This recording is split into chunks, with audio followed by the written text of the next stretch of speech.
The limestone hills of the Kinta Valley, like the ones you see behind me, are rare geological features called tower karst, only found in a few sites in Southeast Asia. The limestone that makes them has been deposited more than 260 million years ago and was buried, eventually uplifted and exposed about 50 million years ago.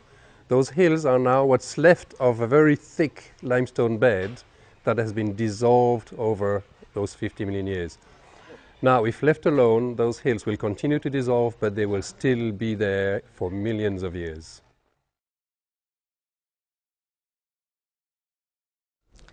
I think logistically, the Haven stands to gain as opposed to other projects because they have the natural resources of the water that is there, and also being also with the mountain and flatland, there also will be wind.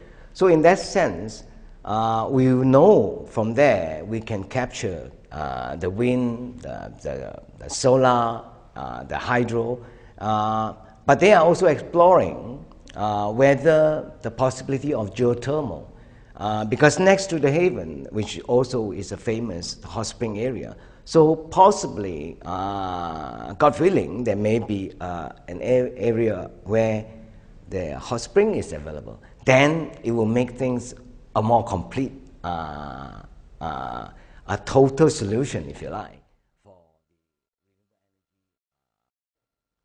The Haven has a variety of habitats, both man-made and natural ecosystems. These ecosystems support a great multitude of animal life, both very small as well as the larger ones, ranging from the beautiful dragonflies, damselflies, to the changeable lizards and the birds that fly in the air. Okay, now Ipoh is very famous for its very scenic limestone hills, which are home to a large number of very interesting and unique plants. I could mention, for example, there's a cycad, which belongs to a group of plants that date back to the time of the dinosaurs. And there's one species in these hills which was only discovered a few years ago. And then there are other things like a single leaf plant called monophylia that maintains one leaf for its entire life. How it does that, we're not quite sure. And then there is a plant that looks like an African violet. It's related to the African violet, but it's huge. And it's a beautiful plant hanging onto the sheer cliffs.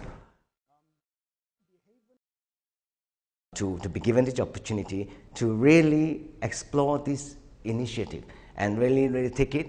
And my partner, Dr. Ken, will also look at ways where we will submit to set up certain blueprint insofar as the United Nations side is concerned, to see whether it is something that for others to follow, where everyone or every project will do their part to reduce our carbon emission footprint in this world.